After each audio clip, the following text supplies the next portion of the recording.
My best bets for Friday, January 12th. I have 4 bets today, but to go back to yesterday and recap it, we ended up going 1-3, not what we were hoping for.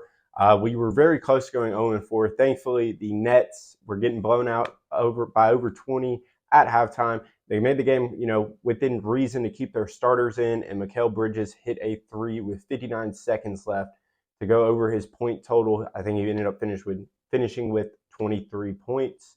But as far as our other 3 picks, we really got screwed. I mean, blowouts, blowouts, blowouts. Giannis finished with 12 rebounds. We needed 13. He got pulled midway through the third quarter. We also had Devin Booker over 11.5 rebounds plus assists. He finished with 10. He didn't play basically the whole fourth quarter because they were up by 30 on the Lakers. For our final pick, we had a plus 538 same game parlay in the Lakers Suns game and the Bucks Celtics game. But we got screwed because the Celtics, their starters didn't play the entire second half. And we had Tatum points and Brown points, and they were just getting blown out by 40 at halftime. They ended up getting beat by over 30. I mean, the National Blowout Association was in full effect last night. 3 out of the 4 games were complete blowouts. But hopefully tonight's a little bit better. It's hard to bet when there's blowouts unless you have the under, then you feel good. But if you have the over in a game that there's a blowout, you don't feel too good. Our first pick, we're going to take Bruce Brown over 21.5 PRA or points, rebounds, and assists versus the Hawks. Last game, he had 31 points, rebounds, and assists, and it was the first game without Halliburton. His line for their last game was at 19.5, so it's going up over 2 points. But I still think this line is too low. I don't think the books have adjusted enough yet. I think he should go well over this line. For our second play, we're going to take Nikola Jokic over 11.5 rebounds.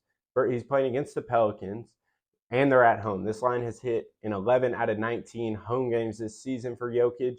And in their one home game versus the Pelicans this year, he had 14 rebounds. So I expect him to, finish with at least 12 tonight.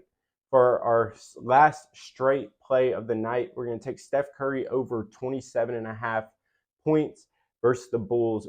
He's had back-to-back games where he scored 15 or fewer points. He had 15 the other night, and the game before that, he finished with 9 points. As long as the Warriors don't get blown out, I like him. I love him here. I love him here. I think he shoots the ball a ton tonight. This is a must-win for the Warriors. And before his 2-game skid, he had scored 25 plus in 4 straight games. I like him to get back on track and shoot the ball a ton to keep the Warriors in this game and potentially win them this game. Now, we're restarting the $10 to 10K challenge. This is day 1. I'm doing it a little bit different. Usually I do a lot of legs.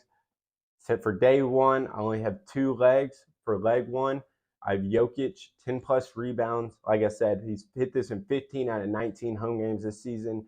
And he had 14 rebounds at home earlier this season versus the Pelicans. For my second leg, Steph Curry, 25 plus points. He's hit this in 24 out of 37 games. And like I said, he's had back-to-back games where he scored 15 points and 9 points. I expect a huge bounce back from him tonight. Another prop, I not official pick, but I almost did it, and I would probably lean towards doing it, is a 1-player same-game parlay. Nikola Jokic, 20-plus points, 10-plus rebounds, and 8 assists. At home, Jokic kills it in all the categories. And playing against the Pelicans, this should be a pretty close game, and I expect a huge night out of him. But that is all the picks I have for Friday, January 12th in the NBA, and I'll see you tomorrow.